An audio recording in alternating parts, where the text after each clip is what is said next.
कुछ दिन पहले पार्लियामेंट का स्पेशल सेशन अनाउंस हुआ और काफ़ी फैनफेयर से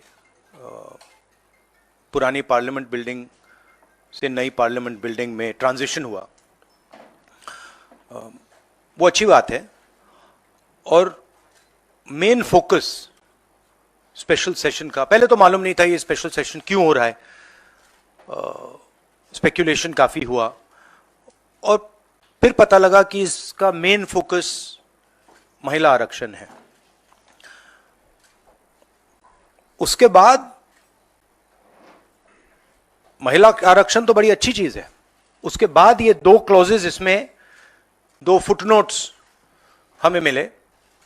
एक की महिला आरक्षण करने से पहले, महिला आरक्षण देने से पहले हमें सेंसस करना पड़ेगा और दूसरा डिलिमिटेशन करना पड़ेगा, और इन दोनों चीजों को करने के लिए बहुत साल लगेंगे। सच्चाई यह है कि महिला आरक्षण को आज किया जा सकता है। 33% आज जो सीट्स हैं लोकसभा में, विधानसभा में, वो महिलाओं को दी जा सकती है। कोई कॉम्प्लिकेटेड मामला नहीं है, मगर सरकार वो नहीं करना चाहती है। सरकार ने ये देश के सामने रख दिया है, मगर रियलिटी ये है कि ये इंप्लीमेंट आज से 10 साल बाद होगा। ये भी नहीं मालूम कि होगा या नहीं होगा। तो एक प्रकार से ये डिस्ट्रैक्शन टैक्टिक है, डाइवर्जन टैक्टिक है। डाइवर्जन किस चीज से हो रहा है? डाइवर्जन ओबीसी सेंसस से हो रहा है। मैंने पार्लियामेंट में सिर्फ एक इंस्टीट्यूशन के बारे में बात की, वो जो हिंदुस्तान की सरकार का सेंटर है, कोर है, जो हिंदुस्तान की सरकार को चलाता है,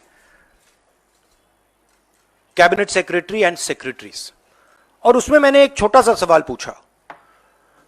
प्रधानमंत्री कहते हैं कि वो ओबीसी के लिए बहुत काम कर रहे हैं। अगर प्रधानमंत्री इतना काम कर रहे हैं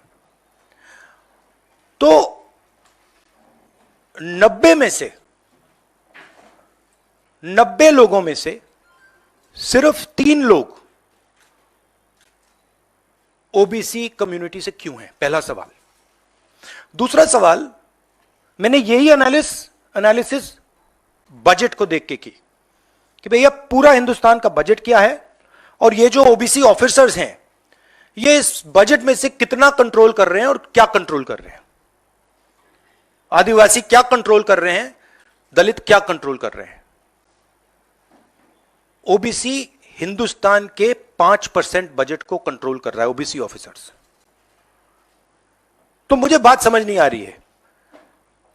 प्रधानमंत्री हर रोज ओबीसी की बात करते हैं, ओबीसी प्राइड की बात करते हैं, मगर ओबीसी के लिए किया क्या? अब जब मैंने ये बात बोली, उनका रिस्पॉन्स बड़ा इंटरेस्टिंग है। वो कहते हैं कि लोकसभा में हमारा रिप्रेजेंटेशन है। लोकसभा में रिप्रेजेंटेशन का क्या लेना देना है?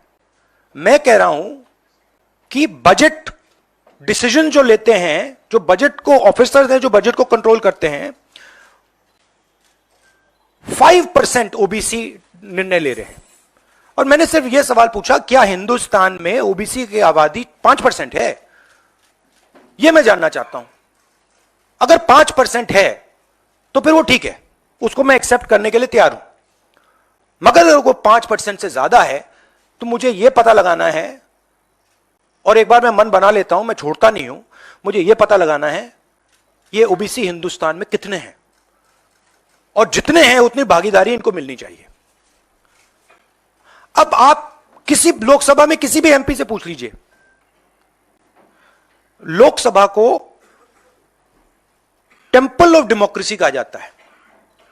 आप किसी भी बीजेपी के एमपी से पूछ लीजिए कि वो कोई डिसीजन लेता है, कोई कानून बनाता है, कोई कानून बनाने में भाग लेता है, किसी से भी पूछ लीजिए।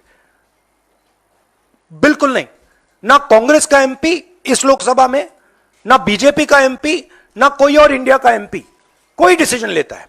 मतलब एमपीज को जैसे मंदिर में मूर्ति होती है वैसे मूर्तियां बना रखी हैं और ओबीसी की वहां पे मूर्तियां भर रखी हैं, मगर पावर बिल्कुल नहीं है, देश को चलाने में कोई भागीदारी नहीं है। यह सवाल मैंने उठाया है कि क्या, और हर ओबीसी युवा को यह समझना है कि क्या आपको इस देश को चलाने में भागीदारी मिलनी चाहिए, हां या ना? अगर मिलनी चाहिए तो क्या आपकी आबादी 5% है, हां या ना? यह सवाल है। और डिस्ट्रैक्शन इस बात से हो रहा है, बीजेपी को ये जो 2 पॉइंट्स हैं, महिला आरक्षण वाले, डिलिमिटेशन और सेंसस,